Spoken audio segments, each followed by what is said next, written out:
Buenas tardes, jóvenes, espero se encuentren bien. Vamos a dar inicio al cuarto y último encuentro de este segundo corte. Em, Vamos a compartir pantalla y posteriormente yo realizo la toma de el capture para indicar que estoy dando para la asistencia, ¿verdad? Y posterior a ello compartiremos llegaremos a iniciar la clase.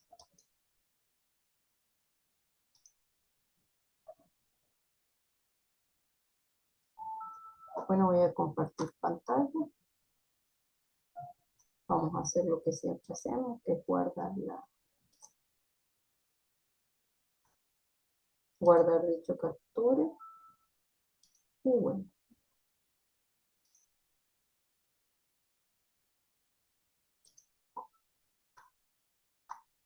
posterior seguiremos la clase.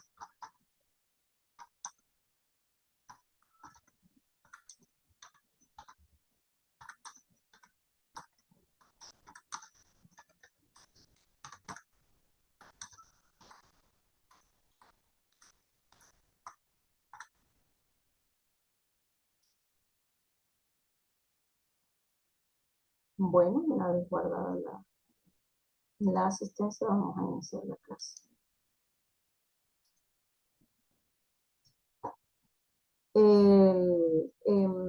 Esta cuarta reunión vamos a tratar los temas que vamos a abordar. Están basados en la siguiente agenda.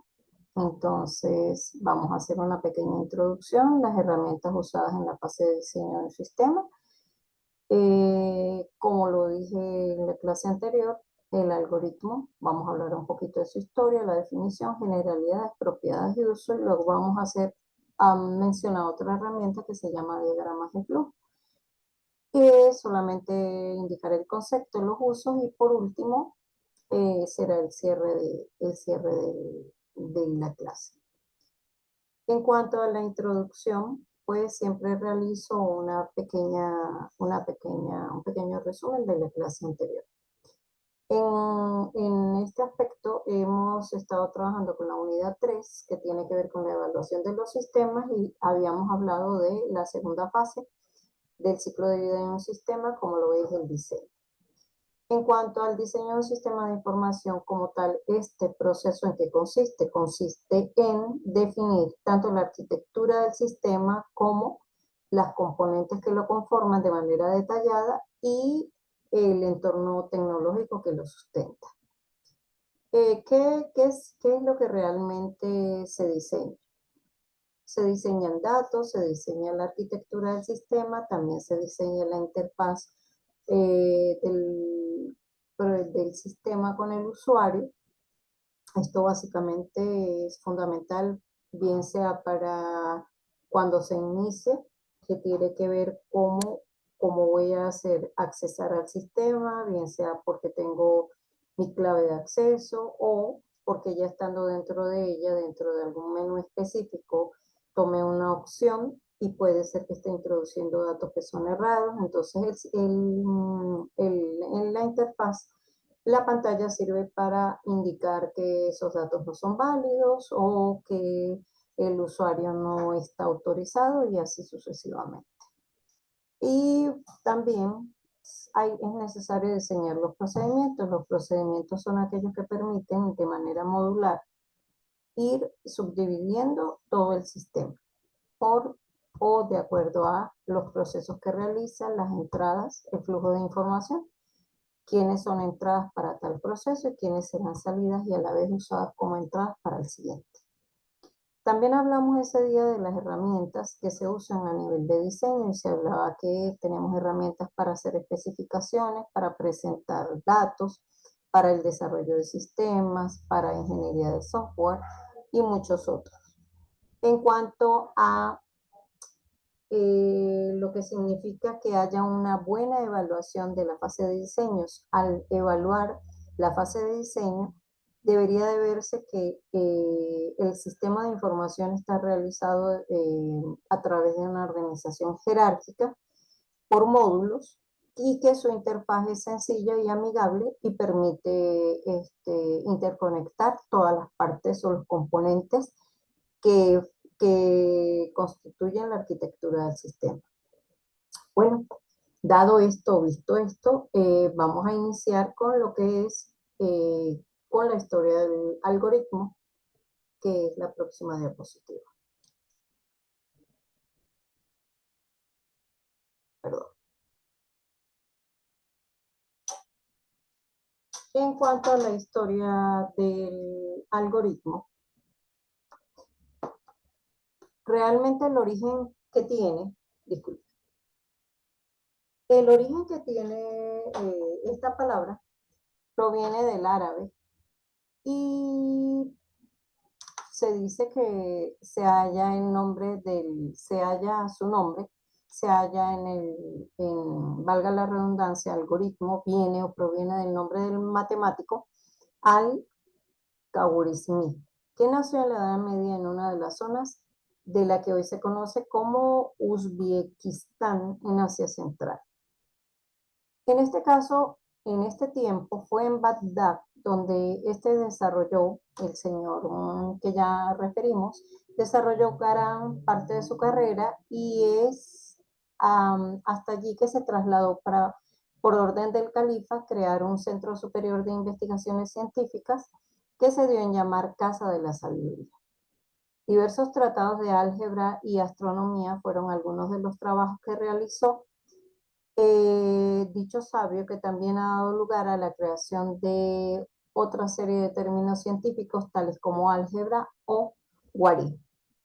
Me gustaría agregar que esta persona a la cual estamos haciendo mención o referencia no es más que el, la persona que desde tiempo atrás contribuyó con el desarrollo del álgebra de Baldor. Para muchas personas puede ser que ustedes también lo usaran.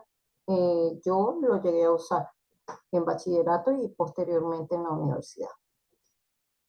En este sentido, se dice que tal fue la importancia que tuvo dicho personaje histórico que actualmente está considerado no solo como el padre del álgebra, sino también como aquella persona que se encargó de introducir el sistema de numeración, que en este caso para nosotros es el sistema de numeración decimal. Entonces, dicho esto, podemos ya conocer, o si no lo sabíamos, conocerlo, y si lo sabíamos, recordar que la palabra algoritmo tiene raíces árabes. En cuanto al concepto, ¿qué es para ustedes un algoritmo? Ustedes como futuros ingenieros de sistemas deberían de saber el significado de esta palabra, ya que es una herramienta que se utiliza muchísimo en toda la parte de análisis de un problema cuando yo pienso en automatizar un proceso. Es que, digamos, uno de los pasos, uno de los primeros, de las primeras herramientas con la que cuenta el ingeniero de sistemas. Porque él me permite de manera general, a través de un conjunto de pasos, de manera secuencial, ir indicando de qué manera puedo realizar un proceso. Y aquí lo he colocado de esta manera, que no es más que un grupo finito de operaciones organizadas de manera lógica y ordenada que permite solucionar un determinado problema. Y llevado a la parte de programación de informática, se trata de una serie de instrucciones o reglas establecidas que por medio de una sucesión de pasos permiten arribar a un resultado o solución. Y vuelvo a repetir, eso me va a permitir eh, automatizar eh, ir hacia la vía de automatización de un proceso o de una actividad específica. Vamos a seguir por acá con algo más de los algoritmos. En cuanto a las generalidades, según los expertos en matemática, los algoritmos permiten trabajar a partir de un estado básico o inicial. ¿Qué quiere decir esto? Que Cada vez que yo voy a iniciar con un proceso, un procedimiento y lo estoy analizando, lo primero que tengo que colocar es un primer paso que es el inicio. Y posteriormente hay unos pasos sucesivos que me van a permitir llegar a una solución, a un resultado. Y por último, debo indicar con un último paso que he finalizado el proceso o el procedimiento. Es importante destacar que si bien los algoritmos suelen estar asociados a ámbitos matemáticos, porque pues a través de ellos se pueden realizar operaciones matemáticas, como por ejemplo el cociente de dos dígitos, su suma, su resta, operaciones matemáticas básicas, o determinar también cuál es el máximo común divisor entre dos cifras pertenecientes a un grupo de enteros. Todas esas conjuntos de problemática a nivel de matemática permiten realizar o utilizar el uso de algoritmos. Sin embargo, eso no implica que solamente a nivel de números yo pudiera utilizar un algoritmo. Podemos tener ejemplos de la vida diaria que más adelante vamos a ver y ellos me van a permitir realizar las cosas paso a paso. También podemos decir que dentro de los ejemplos de algoritmos, como ya lo había indicado, las operaciones matemáticas básicas, suma, resta, multiplicación y división, eh, son fundamentales y ellas se pueden plasmar en un algoritmo.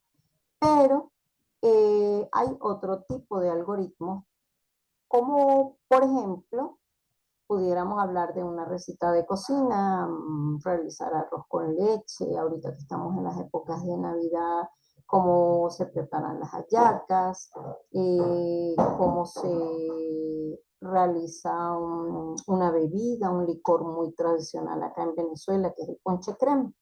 Y podemos darnos cuenta que no necesariamente eh, tiene que haber presencia exacta de números.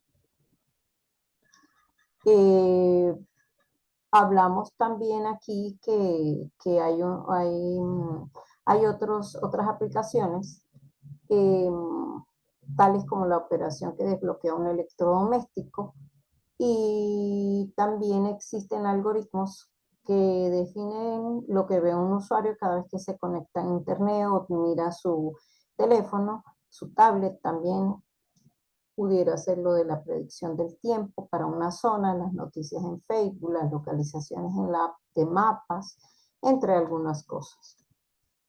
Todo esto que he indicado me indica algo básico, fundamental, que un algoritmo debe tener un inicio y un fin como instrucciones fundamentales. Las instrucciones intermedias son aquellas que van a permitir indicar cuál es el proceso que se va a seguir o cuál es el proceso cómo se trata esa información de entrada, cuál es el procedimiento que se realiza y obviamente la consecución de un resultado específico con la consecuente modificación de la información que fue suministrada al inicio. Continuemos hablando de los algoritmos y ahora vamos a referirnos a las propiedades. Eh, Decimos que dentro de las propiedades de un algoritmo, nosotros tenemos que tener un grupo finito de pasos y también tiene que haber un tiempo, digámoslo, secuencial. Eh, Así como su característica de estado abstracto, porque él como tal es independiente de la implementación. ¿Cómo que de la implementación? Quien lo realiza básicamente al inicio es una persona y no necesariamente esa misma persona será la que lo va a llevar a un lenguaje de máquina en caso de que hablemos de automatización. Todo depende de para qué se requiera como tal el algoritmo. Por otro lado, el algoritmo me permite hablar de una exploración acotada. ¿Por qué? Porque yo tengo una cantidad finita de pasos y dentro de la transformación de la información que se recibe al inicio, ellos me van a indicar que hay un fin y por lo tanto un resultado definitivo. Aparte de lo anterior, pudiéramos agregar que el uso de los algoritmos no sea no solamente en la matemática, porque este tema lo decidí desarrollar dada la importancia que tiene dentro de la carrera de ingeniería de sistemas. Por eso es que está íntimamente ligado a los conceptos de informática y a computación. ¿Por qué? Porque a través del computador, si tengo dentro o tengo un software específico en forma de lenguaje de máquina, yo pudiera implementar o pudiera codificar un algoritmo y pudiera correr un programa que me genere resultados. Importante también indicar que cuando yo quiera automatizar una tarea, no solamente yo utilizo algoritmos, existen infinidad de herramientas que me permiten realizar ese desarrollo, como por ejemplo los diagramas de flujo. Y bueno, me he permitido hacer mención o referencia a lo que es un diagrama de flujo. Básicamente es una herramienta que me permite plasmar lo que contiene un algoritmo de una forma gráfica mediante una serie de simbología convencional cuya secuencia de pasos se corresponde con los del algoritmo. Los símbolos que utilizamos normalmente, y creo que ustedes ya lo han utilizado, los diagramas de flujo los han empleado en diferentes asignaturas. Esos símbolos utilizados son las flechas, los óvalos, los paralelogramos, los rectángulos, los rombos y también hexágonos, así como círculos. En cuanto a las flechas, ¿qué me permiten las flechas o qué me permite indicar una flecha? Sencillamente la flecha me está indicando cómo es el flujo de información, de dónde, de qué lugar a qué otro va. Con respecto al óvalo, el óvalo es utilizado para indicar las instrucciones básicas de un algoritmo que son inicio y fin. Y a la vez, si estamos hablando de un diagrama, entonces de manera gráfica usaríamos un óvalo en el cual internamente colocaríamos la palabra inicio y o en su defecto la palabra fin, una vez que se haya culminado todo el proceso. En cuanto al paralelogramo, esta imagen me sirve para expresar que estoy recibiendo una información de entrada o a su vez de salida y eso me va a representar de una u otra manera, bien sea una pantalla, porque por pantalla yo puedo ingresar a través del teclado y se refleja en la pantalla, puedo ingresar una información y a su vez, según sea las actividades que pueda realizar mediante un sistema de información una vez implementado, yo pudiera decir que yo pudiera expresar una salida específica, ejemplo, el resultado de la suma de los números enteros. Y lo pudiera hacer bien sea reportarlo por pantalla o enviarlo a imprimir. En cuanto al rectángulo, el rectángulo me indica que yo estoy realizando una operación matemática. Si hacemos mención a lo que decíamos anteriormente, que voy a sumar dos números enteros, entonces se utilizará una variable que pudiera ser suma, en la cual se le va a asignar a la suma, a esa variable, el resultado de haberle adicionado supongamos que hubiésemos llamado al primer número entero a el valor de B. Y obviamente tenemos que tener de por medio al lado derecho el operador matemático que va a unir A con B para indicar que la operación matemática que yo estoy realizando es la suma. Entonces eso no es más que una asignación que me refleja el resultado obtenido una vez yo haya realizado el procedimiento de agregarle a un valor otro. En cuanto a el rombo es una figura, es un símbolo que se utiliza para poder indicar cuándo yo voy a tomar una decisión. Es decir, que existe una condición. Ejemplo de ello pudiera ser una estructura de decisión tal como el if. Si se cumple tal condición, entonces yo realizo esto o lo otro. Todo depende de si la evaluación de esta condición es verdadera o es falsa. Entonces, el flujo de información irá, supongamos que estuviera el rombo, ¿verdad? Por el lado derecho estaría el sí, que se cumpla la condición y haría otro conjunto de pasos, y por el lado izquierdo estaría el no y realizaría otro conjunto de pasos. En cuanto a el hexágono, bueno, se ha utilizado se ha utilizado para diferenciarlo del rombo, ya que existen diferentes tipos de estructuras. Cuando nosotros tenemos un ciclo o una repetición, podemos utilizar el hexágono como forma que me permite indicar el comienzo de una estructura repetitiva. Y bueno, el último del cual hacemos mención es el círculo.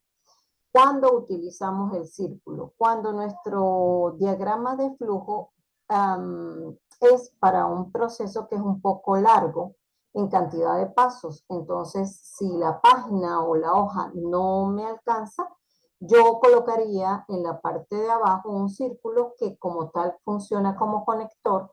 Le colocaría internamente una letra, supongamos A, B, C, depende si he utilizado varios conectores. Supongamos que fuera el primero, colocaría A y en la siguiente hoja volvería a representar el círculo con las flechas y las subsiguientes figuras que me van a indicar la realización de más actividad en función de la problemática que yo esté tratando de diagramar o llevar de algoritmo a diagrama de flujo. Eso es lo que les puedo decir acerca del diagrama de flujo. Y bueno, he dejado para la última parte un ejemplo. Estos ejemplos que tenemos acá son de la vida diaria. Al lado izquierdo de la diapositiva, ustedes pueden mirar acá que realice un algoritmo. Si podrán ver, tenemos las instrucciones básicas. La primera es inicio, ¿verdad? Y la última, la cuarta, es fin. Estos pasos que coloqué acá tienen que ver con el primer ejemplo, que son cuestiones de la vida diaria. Y estamos hablando de que nosotros queremos pedir un café o supongamos que tenemos un restaurante y tenemos un cliente que llega, se sienta a la mesa y dice que él desea tomarse un café. Entonces el mesonero se supone que lo atiende, ¿verdad? Y la instrucción de entrada será que dentro de la orden de pedido tenemos que la persona desea tomar un café. Lo primero que tiene que hacer el mesonero es llevar la orden a la parte que tiene que ver con la cocina. Entonces, el cocinero o la cocinera o quien esté encargado de la parte de los cafés, estamos hablando de que pensando en que tenemos no una máquina para preparar café, sino sencillamente estamos utilizando una cocina. Entonces, Si el café está hecho, ¿qué pasa? Entonces aquí tenemos una estructura de repetición. Hay café hecho, entonces si el café está hecho, ¿qué se procede? Se procede a calentar ese café y posteriormente a servirlo en una taza y se le agrega azúcar. Pero si el café no está hecho, se debe hacer el café, es decir, se hierve el agua, se utiliza bien sea un colador o si se tiene una máquina, como lo dije, yo había dicho que se utilizaba una cocina a gas o eléctrica, entonces se debe hervir el agua y se utilizará el colador para realizar el café. Una vez que el café esté hecho, en caso de que no lo hubiese estado, se sirve también en la taza y se procede a, ¿qué? A agregarle el azúcar. Posteriormente vemos otra estructura de decisión a través de un rombo y en esa estructura de decisión se está probando si el café está bien de azúcar o no lo está. Si el café está bien de azúcar, sencillamente el mesonero pasa y se lo lleva a quién? al, al cliente. O pudiéramos suponer que tenemos una visita en casa y entonces tomamos, en caso de que no esté bien de azúcar, tomamos otra pequeña cantidad de azúcar, la colocamos y posteriormente se sirve el café. Esto es un ejemplo clásico y tradicional de la vida diaria. Aquí lo coloqué con dos ejemplos de la vida diaria, los que están al lado izquierdo y al lado derecho, y en la parte central coloqué un ejemplo de una operación matemática porque es lo básico, lo fundamental que pudiéramos decir acerca del uso tanto de algoritmos como diagramas de flujo. En cuanto a otro caso de la vida diaria, podemos ver aquí que habla de si vamos a cocinar un huevo. Necesitamos saber si ese huevo que vamos a cocinar es frito o sencillamente lo que queremos es hervirlo. Hervirlo para que haya cocción interna y solamente es de esa manera y posteriormente pasamos a pelarlo. Entonces, si se dan cuenta, vuelve a haber una estructura de decisión y dice que si el huevo es frito, debo pasar al proceso de freírlo y si no, lo voy a hervir. En caso de que bien sea hervido o frito, ya yo obtenga el huevo que ya esté cocido, entonces procedo a preguntarme, necesito agregarle sal. Si es sí, agrego la sal y inmediatamente lo sirvo en el plato. Si es no, directamente lo sirvo en el plato. Existen hoy en día muchísimas personas que por alguna u otra razón no comen salado por su dieta diaria, bien sea porque son hipertensos, tienen problemas con consumos excesivos de sal y por ello prefieren evitarla y entonces sencillamente toman el huevo de esa manera, solamente servido, sin bien sea cocido porque haya sido frito o hervido y sencillamente pasan o proceden a comer su alimento. En cuanto a la parte intermedia, en este diagrama de flujo podemos mirar u observar claramente las dos instrucciones fundamentales que tiene un diagrama de flujo y a la vez un algoritmo, que son el inicio y el fin. En este caso se han realizado, no solamente se ha realizado una sola operación, sino que se han realizado tres operaciones. Como ustedes verán, es necesario ingresar por pantalla, ingresar los datos A, B, C y D. ¿Quiénes son A, B, C y D según el diagrama de flujo que se presenta? Sencillamente son 4 números. Como tercera instrucción, después de haber dado el inicio y de haber ingresado esos datos, tenemos que se va a realizar, se le va a asignar a la multiplicación de los 4 números, se le va a asignar a una variable llamada producto. Una vez almacenada esta información allí en el producto, se procede también a realizar otra operación matemática que es la suma de estas tres cantidades y esa adición, el resultado de esa adición es almacenado en una variable llamada suma. Seguida esta terminación de realizar esta operación básica, vamos a realizar un promedio o la media. ¿Cómo se hace esta operación matemática? Pues sencillamente tomamos la suma de los cuatro números y lo dividimos entre 4. Posteriormente vamos a presentar un reporte en el cual presentamos los resultados por pantalla, bien sea por impresora, y ¿qué se va a apreciar? El resultado de la multiplicación, el resultado de la adición y el promedio de dichos valores. Por último, se finaliza la tarea.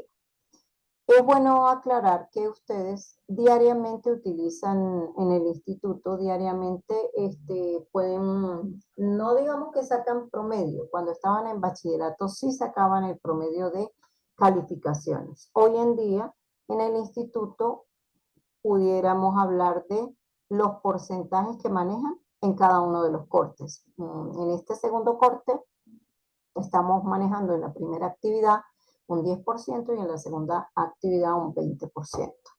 Eso quiere decir que el valor de la calificación de cada una de las actividades debo multiplicarlo por 0.1 o en su defecto, si es de la segunda actividad, por 0.2. Y se suman esos dos valores y me va a dar como resultado la cantidad de puntos que acumulé en el segundo corte, sabiendo muy bien que cada corte fue o se ha subdividido de qué manera. Primer corte se evalúan 6 puntos, segundo corte se evalúan 6 puntos más y tercer y último corte 8 puntos. Entonces esa es una buena aplicación de una operación matemática que realizan ustedes cotidianamente y a la vez, pues una vez terminen cada uno de los cortes. Bueno, no me queda más que darles las gracias por haber asistido a esta reunión y a su vez de desearles con muchísimo cariño y desde el fondo de mi corazón de manera sincera una feliz Navidad y un próspero año nuevo, que la paz reine en sus hogares, en su vida cotidiana y diaria y que este próximo año nos llene de satisfacciones y muchísima alegría para todos. Que haya muchísima salud, paz, amor, tranquilidad y prosperidad para todos. Feliz 2024, me despido cordialmente de ustedes. No sin antes decirles que al finalizar antes de finalizar la siguiente semana, ya ustedes podrán tener en la plataforma los resultados de su desempeño en este segundo corte. Un placer haber conversado con ustedes. Feliz noche y feliz Navidad, así como próspero año nuevo. Hasta luego, que estén muy bien. Un placer haberles dado la clase. Que estén bien. Nos vemos en el 2024, Dios mediante. Muchas gracias.